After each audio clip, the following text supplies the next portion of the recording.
Let's talk to our man, who is, of course, at The Sun, Deputy Political Editor. He is Ryan Sabey. Ryan, very good morning to you. Good morning, Mike. First of all, I suppose we've got breaking news. Ofgem have said the energy price cap is going to rise by 6.4% from April. That is a big rise, and that is more than double what the 3% inflation is right now. We were told, I think, last week it's going to go up on average by about £85 per household, but 6.4%, where do they get that from? Yeah, no, that's a lot of money. This will be looking at projected costs for the energy firms and the projected costs of that energy that'll have to be met by consumers. I understand that government are going to be they have a winter sort of fuel fund that will be giving some households £150 that will go towards that. But as you say, when inflation's running at 2.7%, just under sort of around 3%, and you've got that big rise there from, as Ofgem have announced, that 6% is really going to hit people in the pocket, and people are going to struggle, as they have done over the last few years or so, as we've seen the energy crisis. And that's why you hear politicians from around, from all stripes, and you hear the energy sector itself actually say we have to grow, we have to have our own energy sources here, and we just can't rely on importing them, and also the cost of importing them, and the fact that actually it's not particularly environmentally friendly to import them. So actually, let's start at home with some of that. Absolutely right. And also, is it not the case that Ed Miliband, the so-called green energy minister, keeps talking about the reason why prices are going up as fast as they are is because we don't have our own renewable energy campaign going on? But actually, what everybody knows is that one of the reasons is, and he keeps blaming fossil fuels for it, but the reason that the prices actually are not even higher is because of fossil fuels. Yeah, no, exactly. I mean, what we have to do is try and have a mix of energy sources. I saw there's a letter by parliamentarians yesterday talking about how shale gas and fracking, our only viable site at the moment in this country, is actually going to be concreted over from the end of June. And we got, again, parliamentarians calling for this and a reversal of that decision, because if they think that we can tap into some of our resources here, such as fracking, but they'll be able to hopefully bring down bills, and we won't have to rely on imports from overseas. So yes, it seems like there's a lot of pressure on Ed Miliband to actually reverse some of the decisions that he's made. Yeah, absolutely right. Let's talk about the police and crime bill, because that's coming in today. An awful lot of news and information in it. I mean, when you read it, and I read it last night, it looks as though it's a great idea. It looks as though, clamping down on shoplifting, clamping down on e-bikes and their misuse, clamping down on knife crime, making sure the streets are safer for everybody. It all sounds like a good idea, but is it something they can actually fulfil and carry out? I think we're just going to have to wait and see on this, because I think that the trouble is, it's all very well and good saying, oh, if you have your mobile phone stolen and you have a tracking device and you can work out that it's in, someone down the road in their property, if you can get the police to say, if you can go to the police and say, look, I know exactly where it is, I've got the address, are the police actually going to do anything about it? Now, the politicians yesterday were talking about this golden hour of when property is stolen. That's the moment to get the police to act. But phoning up 999 or the police, or going to the police station and getting them to actually do something, is going to be a whole different matter.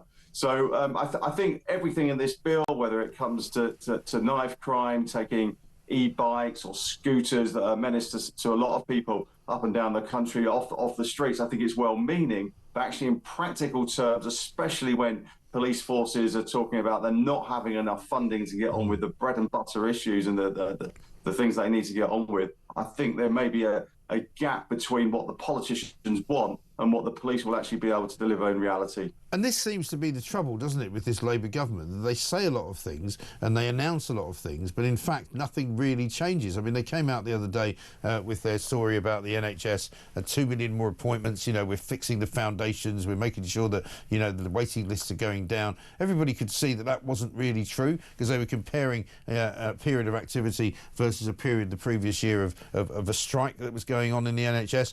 And, you know, it doesn't feel to most people who go in on a daily basis to try and find a doctor's appointment or try and go to A&E, doesn't feel as though they're making anything better. And this will be the same. People will not feel safer on the streets just because of this bill. No, I think that's the thing, and I think when you look at whether it's crime, whether it's the NHS, and you know, particularly something like the economy as well. When we talk about, you know, maybe GDP figures, Britain, you know, is increasing its GDP by 1.5%, 0.75%, whatever it may well be. I'm not sure that really matters to people that much. It's how better off they feel in the pocket. So whether it comes to whether you can get a GP appointment, whether you can get good treatment when you go to your go to A&E if you need to go there, people actually need to feel that difference. And I think it's just going to take time. This government has been in power for 7 or 8 months. So actually, maybe give them some time. It's very hard forgiving government, but sometimes things take a while just for that legislation to go through and for people to actually feel that difference. Yeah, well, we could give them 10 weeks, which is the same amount of time that suspended Labour MP Mike Amesbury's just got in jail. He's been sentenced to 10 weeks after punching a man in the street. He's going to get his full pay while he's still in prison. Apparently he's appealing. I'm not quite sure what he's appealing exactly. Should he not be standing down, and should there not be a by-election now? Well, you would have thought so, but I think in this situation, Mike Amesbury will probably cling on for dear life.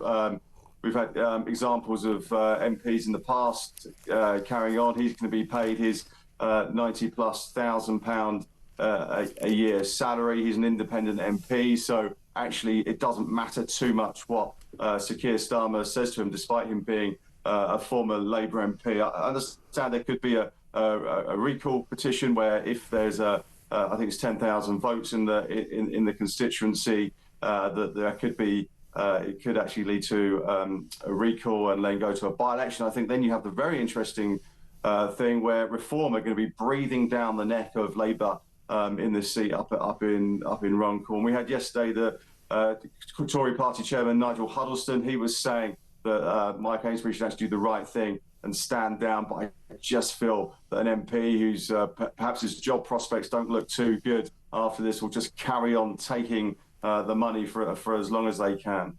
Yeah, absolutely right. And let's talk finally about Jonathan Reynolds. He's off in India at the moment, supposedly talking about doing some kind of trade deal with the Indian government. He basically spoke for the first time about his claim to have been a solicitor. He said he's sorry if people had misunderstood what he said. I mean, nobody misunderstood what he said. He said he was a solicitor. He said it in Parliament. He said it in various interviews. He said it on his LinkedIn CV. And he made sure that everybody knew that he had been a solicitor when he wasn't. So I'm not sure what he means by saying people had misunderstood. He says, I've never presented myself as a qualified solicitor. I've made repeated references to being a trainee solicitor in government press releases, on social media, covered very extensively in the legal press. Well, let's have a look at what he actually said in Parliament. Before the last election, I worked as a solicitor in Manchester city centre, and I would travel in to Manchester every day from what is now my constituency. He said he worked as a solicitor. According to his apparent apology yesterday, he says, I don't think it's a huge deal, but I should apologise for that if anyone has misunderstood that. But I don't think they have.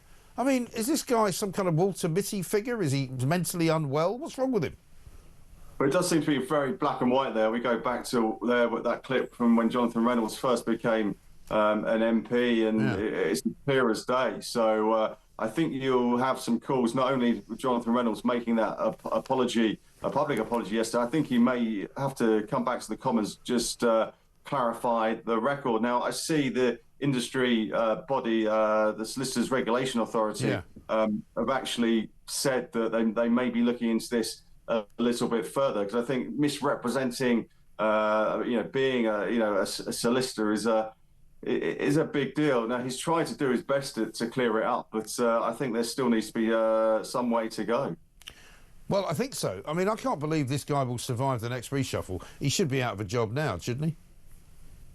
Well, yeah, I mean, he's got the confidence of Sir Keir Starmer at the moment. I think Sir Keir has bigger fish to fry at the moment. But yeah, I think when you look at that next reshuffle, you wonder whether people like Jonathan Reynolds could be at the top of the list. But I think one thing it'd be wise to do is probably come back to Parliament and just make it abundantly clear exactly what position he had, just to correct the records to parliamentarians. Well, I mean, he clearly misled Parliament. He clearly lied to Parliament.